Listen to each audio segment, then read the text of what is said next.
Hello बच्चों, कैसे हो आप सब। दोबारा welcome to the my learning classes. और आज हम लोग कुछ इंपॉर्टेंट कंसंट्रेशन टर्म्स के बारे में पढ़ेंगे, ठीक है ना। जैसे कि मोलालिटी क्या होता है, पीपीएम और पीपीबी क्या होता है, मोल फ्रैक्शन क्या है, और कुछ इंपॉर्टेंट फॉर्मूलेस जैसे कि मोलालिटी और मोलारिटी के बीच रिलेशन क्या है, मोलारिटी और मोल फ्रैक्शन के बीच रिलेशन क्या है, मोलालिटी और मोल फ्रैक्शन और डेंसिटी, ये सब चीज़ें अगर दी हुई हैं तो कैसे हम वहाँ पे चीज़ें कैलकुलेट कर सकते हैं, वो आज हम लोग क्या करेंगे, देखेंगे, ठीक है। तो जब भी क्लास शुरू करता हूं मैं तो कुछ रिकैप ले लेते हैं, तो आइए कुछ रिकैप ले लेते हैं यहाँ पे, ठीक है। लास्ट में नहीं जाना है, हम लोग इसी पेज पे थे। ठीक है भाई, कहाँ चले गए तुम। आइए, तो लास्ट क्लास में हमने क्या पढ़ा था। लास्ट क्लास में हमने पढ़ा था नॉर्मेलिटी के बारे में, ठीक है। सब पे क्वेश्चन करेंगे, क्वेश्चन मैं लेके आऊंगा, आपसे करवाऊंगा, ठीक है। तो नॉर्मेलिटी के बारे में हम पढ़ लेते हैं। नॉर्मेलिटी का मतलब क्या होता है। नॉर्मेलिटी का मतलब होता है gram equivalents of solute dissolve in 1 litre of solution. ये फॉर्मूला आया था, ये भी फॉर्मूला था। Molar normality equal to molarity into N factor भी फॉर्मूला था। ये सब चीजें हमने देखी थी कैसे निकालते हैं। ग्राम इक्विवेलेंट निकालने का फॉर्मूला क्या है, given weight upon equivalent weight. फिर एक अननोन चीज आ गई कि इक्विवेलेंट वेट क्या होता है, तो हमने देखा था इक्विवेलेंट वेट किसके बराबर होता है, molar mass upon N factor के बराबर होता है। अब मोलर मास निकाल लोगे, गिवन वेट भी रहेगा, एन फैक्टर कैसे कैलकुलेट करते हैं, तो वहां मैंने बताया था कि एन फैक्टर को कैसे कैलकुलेट किया जाता है। एसिड्स के लिए वो बराबर होता है H+ आयंस के, बेस के लिए OH- आयंस के, और सॉल्ट्स के लिए किसके बराबर होता है, चार्ज ऑन कर सकते हो, कैटायन या एनायनिक चार्ज के बराबर आता है। ये सब चीजें मैंने क्या कही थी, आपको बता दी थी। अब आइए कुछ और चीज कर लेते हैं, ठीक है। अगर यहाँ पे मैं क्या बताऊं आपको, ठीक है। इसमें भी कॉन्सेप्ट और डाइल्यूशन कर लेते हैं नॉर्मेलिटी के केस में। कॉन्सेप्ट ऑफ डाइल्यूशन, ठीक है। किसके केस में कर रहे हैं हम लोग, नॉर्मेलिटी के केस में कर रहे हैं। तो ये चीज आपको ध्यान रखनी है। तो नॉर्मेलिटी कैसे, वही जब सॉल्यूशन को डाइल्यूट करोगे, मान लेते हैं कि कोई सॉल्यूशन ये है, ठीक है। कोई सॉल्यूशन है, ठीक है। उसका नॉर्मेलिटी n1 है और वॉल्यूम क्या है, v1 है। उसको क्या करते हैं, डाइल्यूट कर दिया जाता है। क्या करते हैं, डाइल्यूट कर दिया जाता है। तो डाइल्यूट करने पे यहाँ पे जो सॉल्यूशन बनता है, मान लेते हैं ये है सॉल्यूशन बी। क्या है, सॉल्यूशन बी बना, ये है सॉल्यूशन ए। तो डाइल्यूट कर देने पे क्या होगा, आपका नॉर्मेलिटी चेंज हो जाएगा। नॉर्मेलिटी और वॉल्यूम दोनों क्या हो जाएंगे, चेंज हो जाएंगे। तो मान लेते हैं इस सॉल्यूशन का नॉर्मेलिटी n2 है और वॉल्यूम कितना है, v2 है, ठीक है। तो डाइल्यूट करने पे नॉर्मेलिटी वॉल्यूम चेंज हो गया, लेकिन बट आपको ध्यान रखना है क्या, number of gram equivalent weight remains constant. ये चीज क्या होती है, number of gram equivalent weight क्या होता है, कांस्टेंट होता है, चेंज नहीं होता है। और रिएक्शन के दौरान जैसे हम लोग पढ़ते हैं कि नंबर ऑफ इतने नंबर ऑफ मोल से उतने नंबर ऑफ मोल से रिएक्ट कर रहे हैं, तो एक्चुअल में नंबर ऑफ मोल नहीं रिएक्ट करते हैं, वो ग्राम इक्विवेलेंट वेट रिएक्ट करते हैं, number of gram equivalent react करते हैं। तो अगर नंबर ऑफ ग्राम इक्विवेलेंट बराबर है तो हम लोग जानते हैं क्या, हम लोग ये जानते हैं कि नॉर्मेलिटी इज इक्वल टू क्या होता है, number of gram equivalent weight, यही है, divide by volume of solution. Volume of solution किसमें, लीटर्स में। तो अगर मैं यहां से number of gram equivalent weight निकालना चाहूँ, ग्राम इक्विवेलेंट वेट, तो किसके बराबर आएगा, normality into volume of solution के बराबर आएगा। वॉल्यूम ऑफ सॉल्यूशन, ठीक है, वॉल्यूम ऑफ सॉल्यूशन के बराबर आएगा। ये फॉर्मूला बनेगा number of gram equivalent weight और किसका, सॉल्यूशन का, ठीक है। ये चीज क्या होगी, बनेगी। तो ये आपको ध्यान देना है। यहाँ पे ये वाला फॉर्मूला आ गया,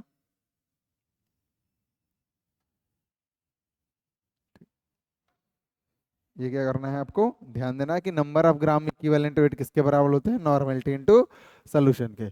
तो यहाँ से अगर सोल्यूशन को डाइल्यूट कर रहे हैं तो नंबर ऑफ ग्राम इक्विवेलेंट्स क्या रहेंगे, कांस्टेंट रहेंगे। मतलब जितने नंबर ऑफ ग्राम इक्विवेलेंट्स इधर है उतने ही नंबर ऑफ ग्राम इक्विवेलेंट्स किधर होंगे, बिल्कुल इधर भी होंगे। तो यहाँ पे फॉर्मूला लिख सकते हो तुम क्या, क्योंकि since number of gram equivalent remains constant, अगर रिमेन्स कांस्टेंट है तो उस केस में क्या फॉर्मूला बनेगा, उस केस में तुम्हारा फॉर्मूला आएगा N1 V1 equal to N2 V2। ये तुम्हारा फॉर्मूला बन जाएगा N1 V1 equal to N2 V2। किस केस में, इन केस ऑफ डाइल्यूशन, अगर डाइल्यूट करते हैं तो कॉन्सेप्ट ऑफ डाइल्यूशन में ये चीज आ जाती है। सिंपल सा, जैसे मोलारिटी का था वैसे ही नॉर्मेलिटी का है। अब आते हैं कॉन्सेप्ट ऑफ मिक्सिंग, देख लेते हैं यहाँ पे। ठीक है, यहाँ पे कॉन्सेप्ट ऑफ मिक्सिंग देख रहे हैं, किस केस में हम लोग देख रहे हैं, किस केस में देख रहे हैं बच्चों, नॉर्मेलिटी के केस में दिखा जा रहा है।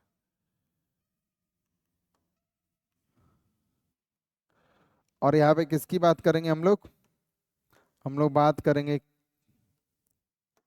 नॉन रिएक्टिव मिक्सचर की। अगर नॉन रिएक्टिव मिक्सचर है तब क्या फॉर्मूला होगा,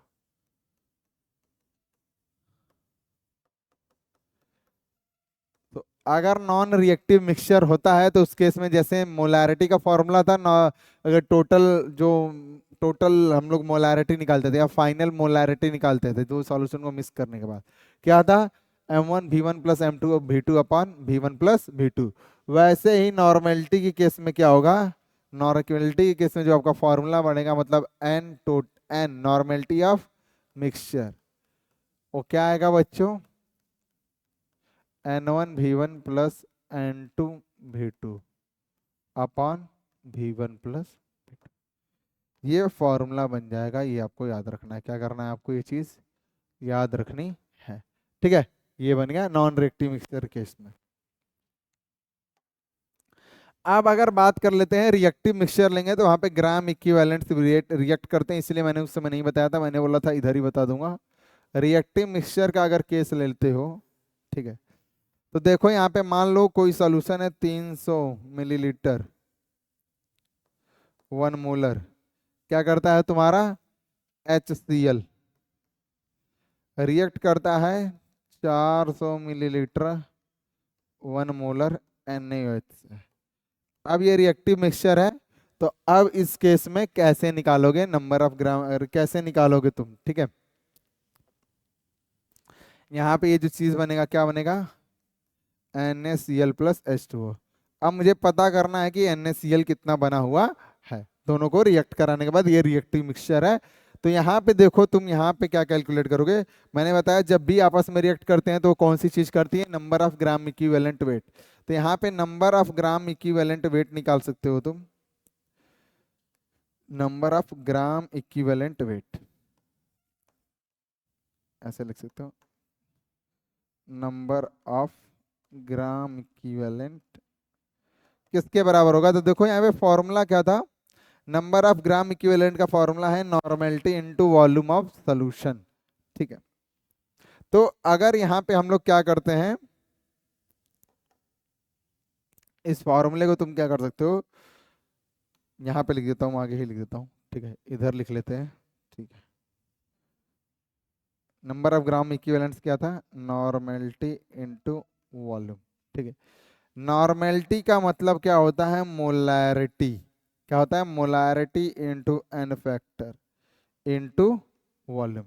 कैसे फॉर्मूला बनाइए, क्योंकि नॉर्मेलिटी इक्वल टू होता है मोलैरिटी इनटू एन फैक्टर, तो इसीलिए नॉर्मेलिटी की जगह molarity into N factor into volume कर दिया गया है, यहाँ पे ये चीज लिख दी गई है। तो यहाँ से निकालोगे तो कितना आएगा, नॉर्मेलिटी देखो, मोलैरिटी कितनी है 1 molar into N, N factor है तुम्हारा एन, इसके लिए Cl के लिए एन फैक्टर कितना आएगा 1 आएगा, इनटू वॉल्यूम कितना है 300, तो कितना आया 300 ग्राम इक्विवेलेंट वेट आ रहे हैं। यहाँ पे देखोगे तो यहाँ पे अगर निकालोगे इसके लिए तो number of gram equivalent weight कितने आएंगे। इसके लिए भी जो एन फैक्टर है NaOH के लिए कितना है, 1 है, क्योंकि यहाँ से एक ही OH माइनस मिल रहा है तो यही एक ही होगा। ठीक है,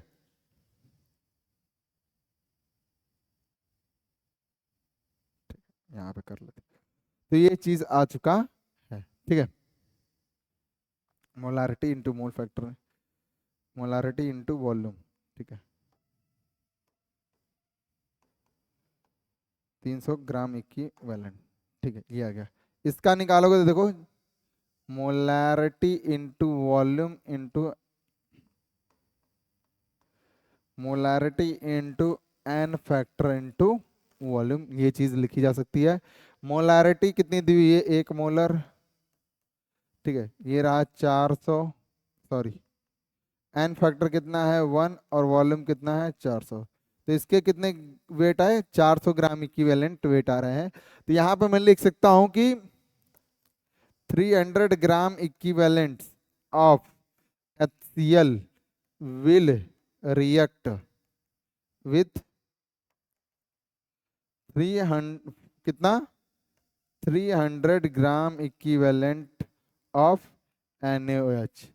300 ग्राम इक्विवेलेंट HCl के रिएक्ट करेंगे 300 ग्राम इक्विवेलेंट किसके साथ, NaOH के साथ। तो कितना बनाएंगे NaCl, 300 gram equivalent of NaCl बनाया जाएगा।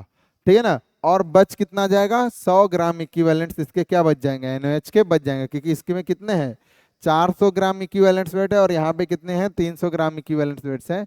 तो 300 और 300 के साथ रेट कर लिया तो 100 क्या हो जाएगा, बच जाएगा। तो इस तरह ग्राम इक्विवेलेंट्स निकाल के आप बच्चों बता सकते हो रिएक्शन में कि कितना अमाउंट बन रहा है, और ये रिएक्टिव मिक्सचर के लिए ऐसे किया जाता है ग्राम इक्विवेलेंट्स निकाल के। ठीक है, तो ये चीज हो चुकी है आपकी। ठीक है,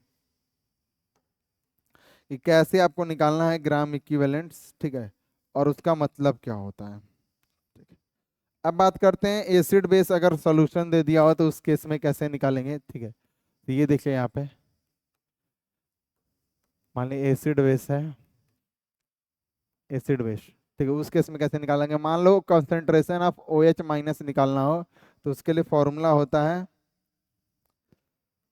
N2V2 minus N1V1 equal to V1 plus V2, ये चीज लिखोगे तो। और ये जो N2V2 है वो क्या है, नॉर्मेलिटी एंड वॉल्यूम किसका, of basic solution. Basic solution का नॉर्मेलिटी और वॉल्यूम है। अगर OH माइनस का कॉन्सेंट्रेशन ज्यादा होता है किससे, H प्लस से, तब। दूसरा, ठीक है, अगर H प्लस का कॉन्सेंट्रेशन क्या हो गया, ज्यादा हो गया OH माइनस से, तो उस केस में कैसे निकालोगे, H प्लस का कॉन्सेंट्रेशन ज्यादा हो गया तब कैसे निकालोगे, तब ये फॉर्मूला उल्टा हो जाएगा। मतलब N1V1 minus N2V2 divide by V1 plus V2। यहाँ पे जो N1V1 है और ये चीज है, ये क्या है, normality and volume of acidic solution. तो H प्लस अगर ज्यादा है तो उस केस में कैसे निकालोगे, ऐसे निकाला सकता है, OH माइनस है तो ऐसे निकाला सकता था। और अगर H प्लस का कॉन्सेंट्रेशन OH माइनस के बराबर हो गया तो उस सॉल्यूशन को क्या बोल देंगे, न्यूट्रल सॉल्यूशन। क्या बोल दिया जाएगा, न्यूट्रल सॉल्यूशन कह दिया जाएगा। तो अगर OH माइनस से ज्यादा है तो ऐसे निकालना है, और H प्लस का ज्यादा है तो ऐसे निकालना है। ये चीज हम क्या कर चुके, सीख चुके हैं। ठीक। तो ये चीज हमने सीख ली कि कैसे निकालना है। नॉर्मेलिटी केस में डाइल्यूट हो जाएगा तो ये वाला फॉर्मूला लगाना है। ठीक है ना, अगर मिक्सचर बन जाता है नॉन रिएक्टिव तो ये, और रिएक्टिव मिक्सचर बन गया तो ग्राम इक्विवेलेंट्स निकालने हैं। एसिड और बेस के केस में ऐसे कैलकुलेट करना है। अब आगे चलते हैं। अब आगे हम लोग पढ़ेंगे क्या, आगे हम लोग पढ़ने वाले हैं, इस हटा देता हूँ इस पेज को। ठीक है, एक और पेज का आगे हम लोग पढ़ने वाले हैं पीपीएम और पीपीवी के बारे में। तो आइए डिस्कस करते हैं सबसे पहले किसके बारे में, पीपीएम के बारे में, जिसका मतलब होता है parts per million. Parts per million क्यों लाया गया, तो पहले ये देख लो इसका इस्तेमाल कहाँ होता है। When number of solute is very less, less then it is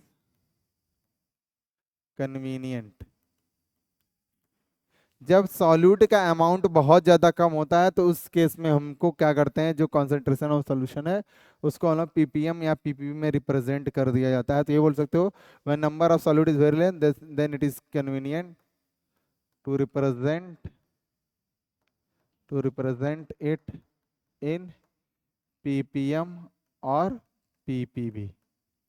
ठीक है, पीपीएम और पीपीबी पार्ट्स पर मिलियन और पार्ट्स पर बिलियन होते हैं। 1 मिलियन इक्वल टू कितना होता है, 10⁻⁶। और 1 बिलियन इक्वल टू कितना होता है, 10⁹ तो ये तुमको क्या करना है, याद रखना है। ये चीज क्या करनी है तुमको, याद रखनी। ठीक है, 1 million equal to 10⁶, 1 million equal to 10⁹। तो पीपीएम पीपीबी का मतलब होता है amount of solute dissolved per million और per billion parts of solution. ठीक है, कितना सॉल्यूट पर मिलियन या पर billion parts of solution dissolve है उसको हम लोग क्या नाम देते हैं, पीपीएम या पीपीबी का नाम दिया जाता है। इसको बोल सकते हो पीपीएम या पीपीबी, पीपीएम या पीपीबी का नाम दिया जाता है, ये आपको ध्यान रखना है। तो पहला फॉर्मूला हम लोग पढ़ेंगे पीपीएम का। पीपीएम का फॉर्मूला क्या होता है, mass of solute component, solute component का mass divide by total mass of solution, total mass of solution. क्योंकि पीपीएम है तो किससे मल्टीप्लाई करेंगे, 10⁶ से। तो ये फॉर्मूला बन गया किसका, पीपीएम का ये फॉर्मूला बन गया। ठीक है, ये फॉर्मूला बन गया किसका, पीपीएम का। तो ये तुमको ध्यान देना है, पीपीएम का मतलब क्या होता है, mass of solute upon total mass of solution into 10⁶। अगर मैं ऐसे लिख दूं कि कोई सॉल्यूशन है उसमें क्या है 7, सॉरी ये चीज, ठीक है। तो अगर मैं लिख देता हूं कि कोई सॉल्यूशन का कॉन्सेंट्रेशन कितना है 17 पीपीएम है बाई मास, तो उसका मतलब होगा 70 parts by mass of solute is present in 10⁻16 parts by mass of solution. तो ये आपको चीज यहाँ पे समझनी चाहिए कि 70 ppm बाई मास का मतलब 70 parts by mass of solute is present in 10⁻6 parts by mass of solution. मतलब 10⁻6 पार्ट्स लोगे सॉल्यूशन का या 10⁻6, तो उसमें कितने मास आए, कितने पार्ट्स आएंगे, मास बाई कितने मास ऑफ सॉल्यूट प्रेजेंट होंगे, 17 ग्राम प्रेजेंट होंगे। ये चीज ये कह रहा है 70 ppm। तो ये हो गया पीपीएम का। ठीक है ना, यहीं पे हम मैं क्या करता हूँ, यहीं पे देखो एक बॉक्स में यहीं पर लिख जाता है पीपीबी का। ठीक है, वो भी बहुत ज़्यादा बड़ा नहीं है।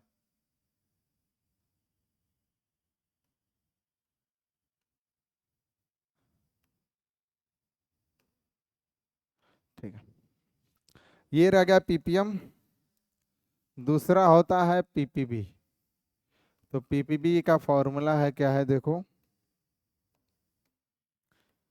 टोटल, अरे टोटल तो नीचे रहेगा, मास of solute component divide by total mass of solution. किससे मल्टीप्लाई करना है, 10⁹ से। किससे मल्टीप्लाई करना है, 10⁹ से। तो ये तुमको ध्यान देना है, इस फॉर्मूले का मतलब ये रहा। ठीक है, पीपीएम और पीपी का मतलब क्या है,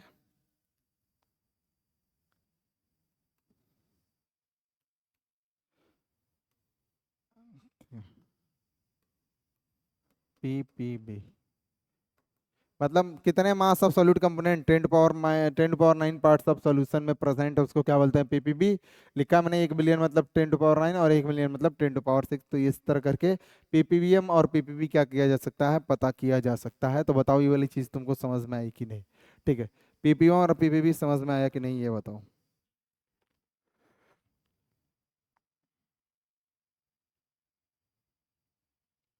ठीक है, तो पीपीएम और पीपीबी समझ में आया कि नहीं, ये चीज था पार्ट्स पर मिलियन। ठीक है, अब आगे चलते हैं, पढ़ेंगे हम किसके बारे में, आगे हम लोग पढ़ेंगे मोल फ्रैक्शन के बारे में। ठीक है, आगे हम लोग पढ़ते हैं मोल फ्रैक्शन के बारे में। तो मान लो तुम सॉल्यूशन लेते हो यहाँ पे। ठीक है, तुमने सॉल्यूशन लिया,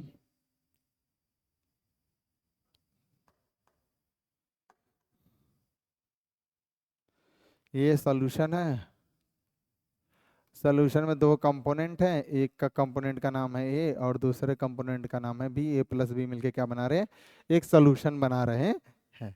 तो अगर मैं मोल फ्रैक्शन को डिफाइन करूं तो मोल फ्रैक्शन का मतलब क्या होता है, देखो यहाँ पे मोल फ्रैक्शन का मतलब क्या है।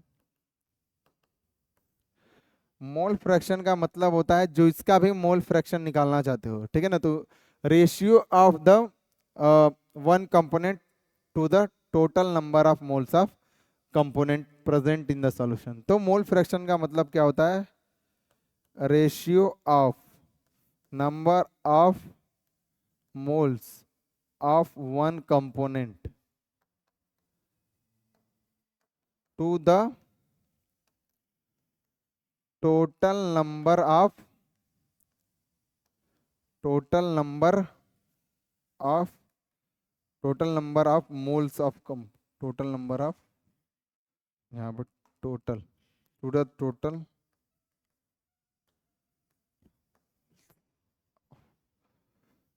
Given solution. ठीक है, तो जो भी एक कंपोनेंट जिसका भी निकालना है उसको डिवाइड कर देते हैं total number of moles of given solution. मतलब जितने भी number of moles of component present है given, total number of moles of, यहाँ पे लिख सकते हो component of both component, both component. कहने का मतलब यहाँ पे ऐसे समझ सकते हो कि अगर मुझे क्या करना है, मोल फ्रैक्शन को रिप्रेजेंट करते हैं काई से। मोल फ्रैक्शन तुम्हारा यूनिट लेस और डायमेंशन लेस होता है, ये बात ध्यान में रखना। ना ही कोई यूनिट है ना कुछ है, रेशियो है सिंपली। मोल फ्रैक्शन आपको निकालना है तो उसके नंबर ऑफ मोल्स क्या होंगे, ऊपर होंगे। अब ये सॉल्यूशन कितने से मिलके बना हुआ है, दो से मिलके बना हुआ है, तो divide by total number of moles of both component. ठीक है, तो Na प्लस Nb। अगर मुझे क्या निकालना है, काई बी निकालना है, तो number of moles of B divide by total number of moles of both component.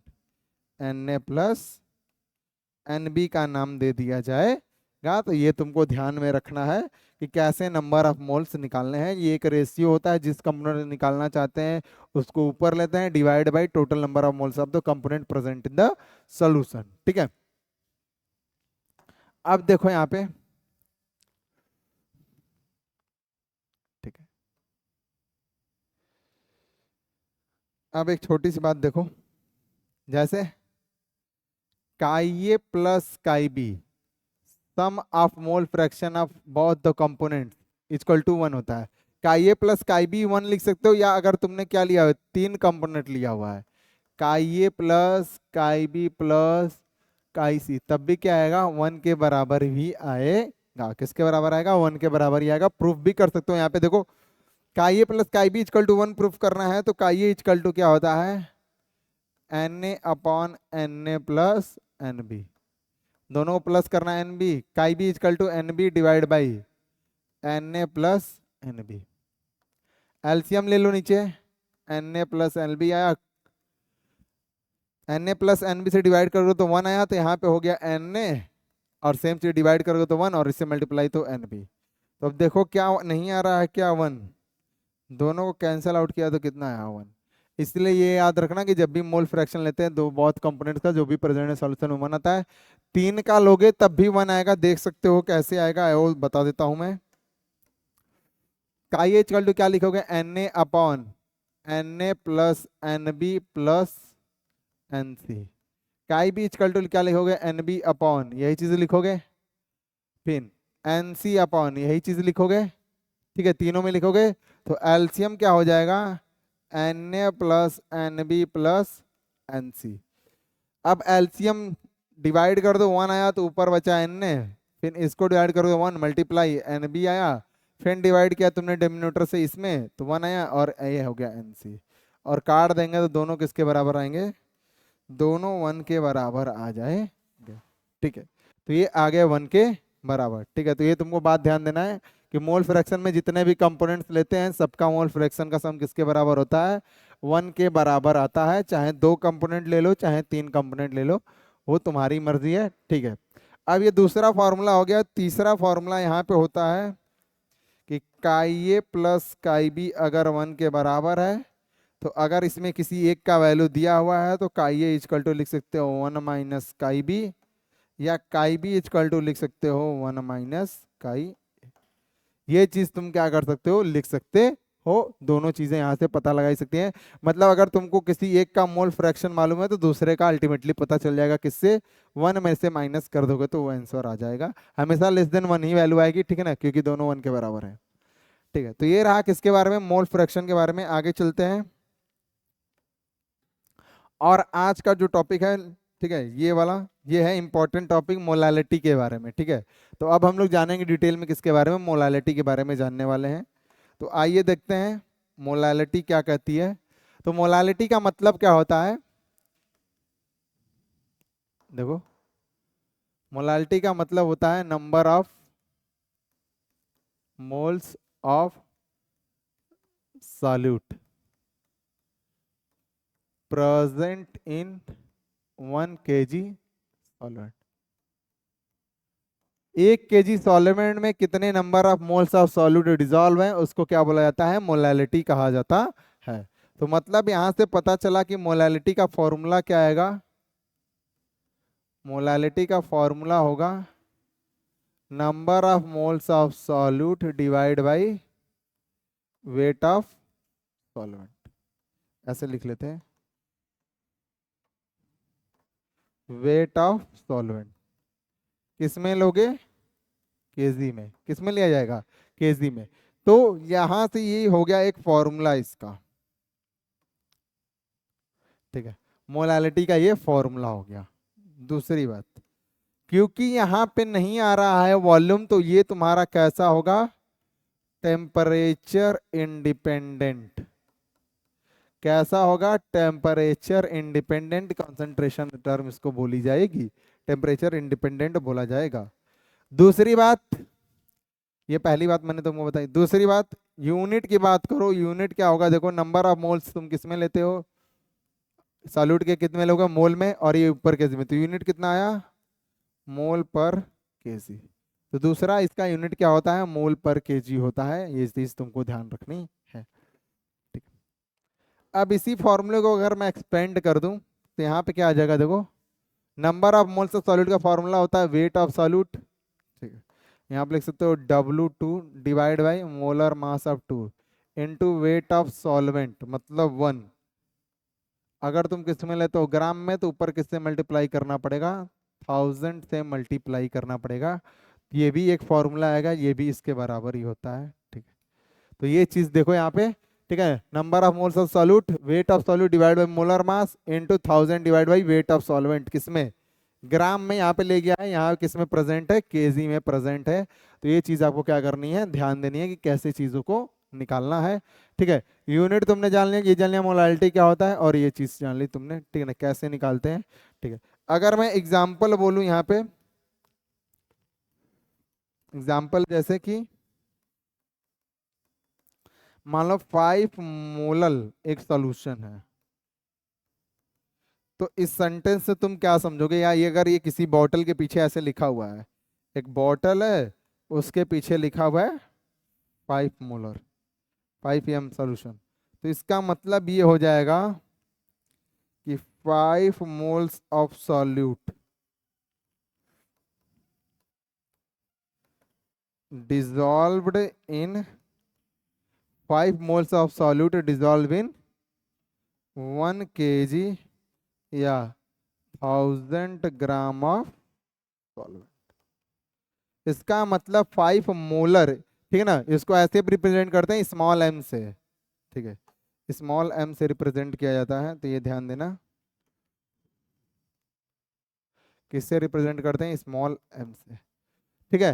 तो 5 स्मॉल एम लिखा हुआ है, मीटर नहीं समझना है, मतलब इसका मतलब है कि 5 मोल्स ऑफ सॉल्यूट डिजॉल्व या प्रेजेंट किए हैं किसमें, 1000 ग्राम ऑफ सॉल्वेंट या 1 kg ऑफ सॉल्वेंट में, तो इसका मतलब होता है क्या, मोलालिटी, इसको क्या बोलते हैं, मोलालिटी का नाम दिया जाता है, ठीक है बच्चों। तो mole fraction, parts per million, parts per million हमने डिस्कस कर लिए। अब चलते हैं कुछ इंपॉर्टेंट फॉर्मूलेस की तरफ, ठीक है ना। ये जो हमारा टॉपिक रहेगा यहाँ पे सब फॉर्मूले रहेंगे, ठीक है। Relationship between concentration term, relationship between concentration terms, क्या रिलेशनशिप बीच है कॉन्सेंट्रेशन टर्म्स जो डिफरेंट डिफरेंट हम लोग पढ़ के आए हुए हैं। तो पहला तो यही है, पहला देखिए, पहला यही है, अभी पढ़ के आए हैं तो वही लिख देता हूं, नॉर्मेलिटी इजकल टू क्या होता है, नॉर्मेलिटी इजकल टू होता है मोलारिटी इंटू एन फैक्टर, ये चीज होती है। दूसरा हम लोग लिख लेते हैं मोलारिटी और स्ट्रेंथ के बीच, तो यहाँ पे शायद अगर तुम ध्यान दोगे तो मोलारिटी इजकल टू होता है strength divide by molar mass of solute, ये चीज, इसको ऐसे एक्सपेंड कर सकते हो तुम, strength equal to molarity into molar mass किसका, सॉल्यूट का, ठीक है। तो ये चीज तुमको यहाँ पे ध्यान देनी है, ठीक है।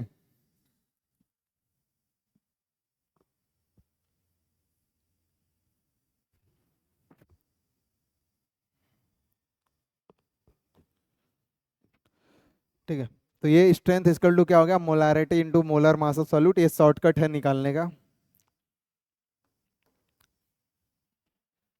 और तीसरा तुमने पढ़ा था, तीसरा अभी पढ़ के आए हो, वो क्या है, नंबर ऑफ ग्राम इक्विवेलेंट किसके बराबर होता है, molarity into volume into N factor, ये भी है। चौथी चीज जो तुमको जाननी चाहिए वो होता है, ये इंपॉर्टेंट है, ठीक है ना, molarity, M equal to molality into density divide by 1 plus molality into molar mass of solute divide by 1000, ये इंपॉर्टेंट फॉर्मूला है। और सब तो तुम निकाल लोगे, इसको नहीं निकालने की जरूरत है, इसको तुम्हें याद करना पड़ेगा, ठीक है, इसलिए कलर इसका मैं चेंज कर देता हूँ, ठीक है। और ये है इंपॉर्टेंट, ठीक है। कौन कौन से टर्म है इसमें अभी मैं लिख दूंगा, चौथा आ गया, आगे देखिए,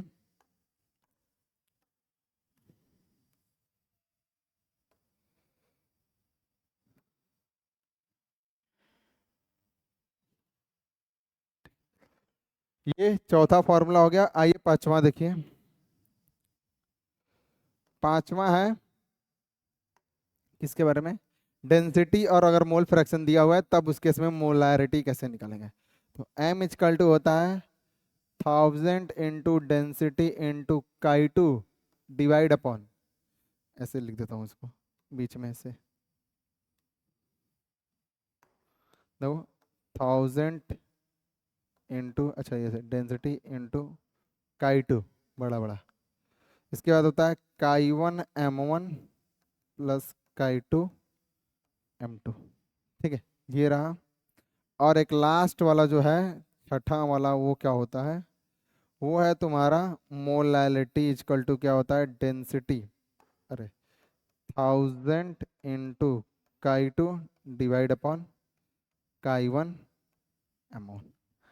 ठीक है, तो ये चीज़ तुमको ध्यान रखनी है। ठीक है, ये चीज़ तुमको क्या करनी है? ध्यान में रखनी है।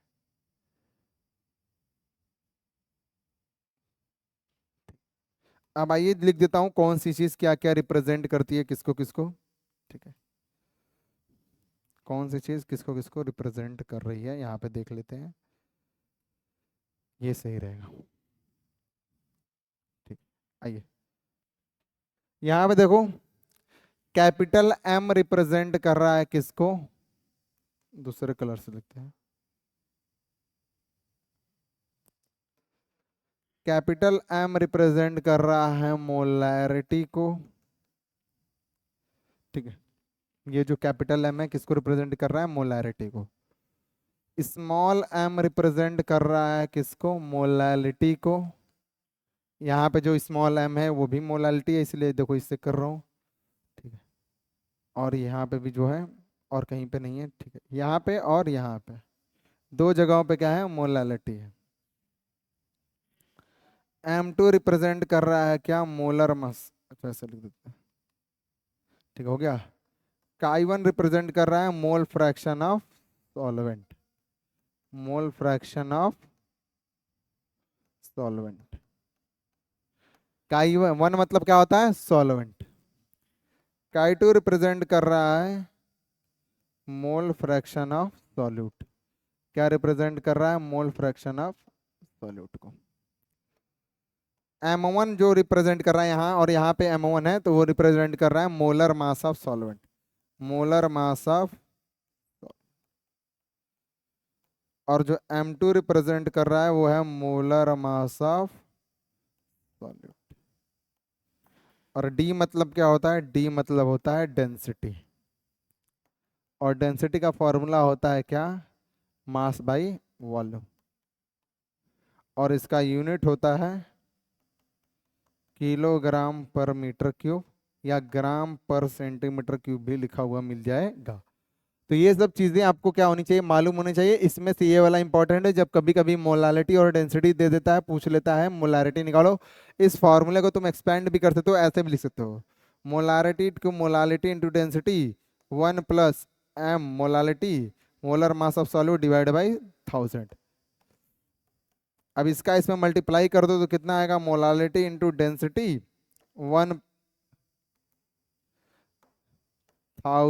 Plus molality molar mass of solute divide by 1000।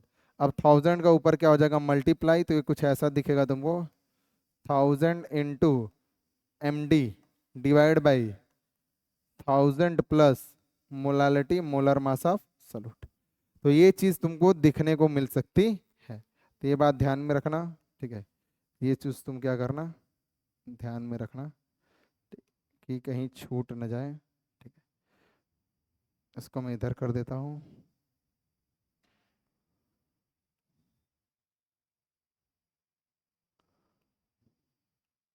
ठीक है, इसके बराबर है। और ये चीज़ यहाँ पे थोड़ा सा और इसके पास।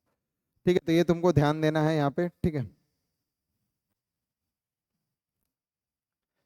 इसको थोड़ा उधर कर लेते हैं, इसको मैं थोड़ा सा, ये रहा इसके बराबर।